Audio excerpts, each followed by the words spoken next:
The wind screamed across the high desert like a dying banshee as the rope creaked and the small body swung beneath the gnarled cottonwood, bare feet twitching one last time before going still. And if you love raw, heart-pounding Wild West tales that twist like a rattler in your boot, hit that subscribe button right now so you never miss a story that grips you by the throat. Lone rancher Caleb Mercer reined in his dun Mustang, so hard the animal nearly sat on its haunches, his eyes narrowing against the blood-red sunset, while his right hand instinctively dropped to the walnut grip of the Colt on his hip, because no white man in his right mind cut down an Apache from a hanging tree in the middle of the Tonto Basin in the year of our Lord 1883. Yet something in the slender shape twisting on that rope tore at him deeper than reason. The girl couldn't have been more than 17, skin sun-browned to copper, black hair spilling like spilled ink over a torn calico dress no Apache maiden would ever wear unless she'd been taken and used by men who deserved slow death. Caleb cursed under his breath, drew his Bowie knife, and climbed the tree faster than a man his 36 years had any right to move, sawing through the hemp until the body dropped limp into his arms. Warm, sweet Jesus, still warm, a faint pulse fluttering against his calloused palm, like a trapped bird. He carried her down, laid her on the parched earth, pressed an ear to her chest, and heard the stubborn heart that refused to quit, then tilted a mouthful of water from his canteen between cracked lips, while the desert watched in silence, broken only by the distant howl of a coyote that sounded almost like laughter. He worked quick, loosening the rawhide noose burns around her throat, wrapping his neckerchief tight to slow the bleeding, whispering, "Easy, Nina, easy," the way he once soothed spooked horses. Never mind that she was Mescalero Apache and he was the enemy.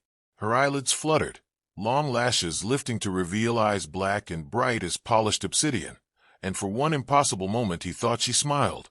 Then those eyes rolled back, and she sagged again, dead weight that smelled of sweat and fear and something faintly sweet like desert willow. Caleb knew he should leave her. Every rancher from the Salt River to the San Carlos Reservation had lost stock, women, or kin to Apache raids, and the Army paid $25 a scalp, no questions asked. Yet here he was slinging her across his saddle like she was his own blood, and riding hard for the line shack 10 miles north, the one he kept stocked with Arbuckle's coffee and bacon and a bottle of trade whiskey, for nights when the loneliness bit too deep.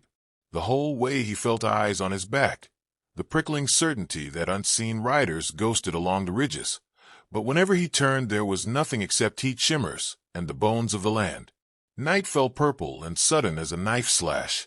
He reached the shack, kicked the door shut behind him, laid the girl on his bunk and built up the fire until the room glowed like the inside of a forge. Only then did he see the delicate beadwork bracelet on her wrist, the sacred turquoise stones that marked her as someone important, maybe even a daughter of old Nanda, the war chief who'd been burning ranches from Fort Apache clear to Globe. Caleb poured whiskey on the neck wounds, stitched them clumsy but sure with catgut and a saddle needle, and when she finally stirred again near midnight, he was ready with a tin cup of broth made from jerky boiled soft.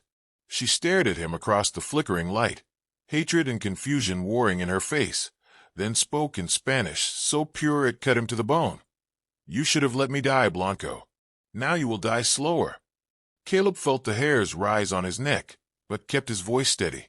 "Drink," he said in the same tongue, "or I'll pour it down your throat myself." To his surprise she obeyed, small sips that turned to gulps, and when the cup was empty she lay back exhausted, watching him with those predator eyes, while he cleaned his Henry rifle by the fire. Sleep never came easy on the frontier, and that night it stayed farther away than ever. Caleb sat in the doorway with the rifle across his knees, rolling a cigarette he didn't light, listening to the desert breathe. Somewhere past the witching hour, he heard the soft scrape of moccasin on adobe and spun, but the girl hadn't moved from the bunk. Yet her lips curved again in that same ghostly smile, and she whispered a single word. "Nzu." Good. Dawn found him bleary-eyed and mean, saddling the Mustang while the girl sat wrapped in his spare blanket, silent now, watching every move. He knew he should turn her over to the fort, collect whatever reward the Army offered, wash his hands of the whole cursed business, but the thought tasted like ash. Instead he helped her onto the horse in front of him, felt the heat of her body through the thin blanket, and pointed the Mustang toward the high country where the pines grew thick enough to hide a man's sins. "You try anything," he warned, "and I'll finish what that rope started." She only laughed, low and bitter, and pressed back against him just enough to make his breath catch. They rode all morning through country, so rough the devil himself would have turned back, following game trails that twisted like lies. Near noon, they came upon a spring bubbling out of red rock, and Caleb let her slide down to drink while he refilled the canteen. That was when the first shot came, a flat crack that sent shards of stone spitting inches from his head. He threw himself sideways, dragging the girl with him, rolled behind a boulder as a second bullet whined overhead. Apaches 6, maybe 7, rising from the brush like smoke, war paint black and yellow, rifles glinting. Caleb levered the Henry and fired twice. Saw one warrior spin and fall, but they were already fanning out, moving fast. He cursed himself for 10 kinds of fool. The girl had led him straight into it, probably been conscious the whole damn time, whispering their location with that bead bracelet or some other redskin trick. She was on her feet now, blanket gone, standing tall in the torn dress with her chin high and her eyes shining like she'd never been near death at all. Another rifle cracked, and Caleb felt the burn across his ribs, hot as branding iron. He fired again, dropped a painted pony, but they were too many. Then the girl shouted something in Apache, sharp as a whip crack, and every warrior froze. She walked out into the open, hands empty, speaking fast, and Caleb understood none of it except the name Nanda repeated like a drumbeat. The warriors lowered their rifles, staring at her the way men stare at ghosts.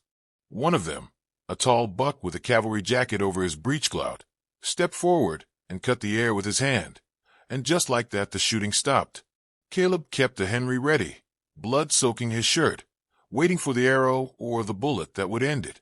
Instead, the girl turned to him, face unreadable, and said in perfect English, "My father thanks you for saving his daughter, but he cannot let you leave with the knowledge of this trail. You understand." Caleb spat blood and laughed without humor. Figured as much. What happened next would be told around campfires for 50 years, though few believed it. The girl walked straight to Caleb, took the Henry from his unresisting hands, and laid it on the ground. Then she drew his own Bowie knife from his belt, the one that had cut her down from the tree, and pressed the handle into his palm.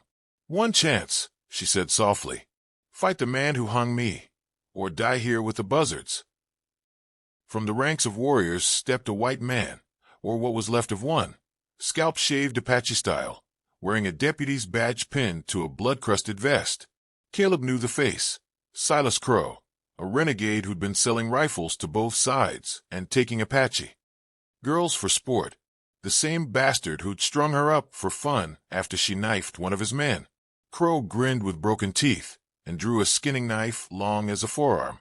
They circled like wolves while the Apaches watched silent. Crow lunged first, fast for a big man, but Caleb had fought Comanche and border bandits and knew the dance. He caught the wrist, twisted, felt bone snap, then drove his own blade up under the ribs with all the hate he'd carried since finding that rope. Crow dropped without a sound. The girl, Nandia's daughter, her real name White Shell Woman though Caleb never learned it, picked up the deputy's badge and flung it into the spring. She looked at Caleb one last time, eyes softer now, almost sad, and said, "The debt is paid. Ride east until the sun dies, then north. Do not come back to this country." Caleb wanted to ask her name, wanted to say something that wasn't goodbye, but the warriors were already melting into the rocks, taking their dead and leaving only silence and the smell of powder. He rode until the Mustang staggered, until the wound in his side burned cold and the desert turned to pine forest, and then to open prairie where a man could breathe without tasting blood. Years later, old men in Tucson saloons would swear they'd seen a scarred rancher with gray in his beard buy a drink for a beautiful Apache woman wearing cavalry blue, the two of them speaking low in Spanish while their hands touched once, brief as a heartbeat, before she walked away into the night. But Caleb Mercer never told the true story, only carried the beadwork bracelet in his pocket until the day he died, and if you asked him why he cut down a hanged Apache girl instead of riding on, he'd look you dead in the eye and say, because some debts you pay forward, and some ropes you just have to cut. And now I want to know, partner, where are you watching this from right now? Drop your town, your state, your country in the comments below, because the Wild West never died. It just scattered to the winds, and I'll bet there's a story waiting wherever you are. Let's hear it.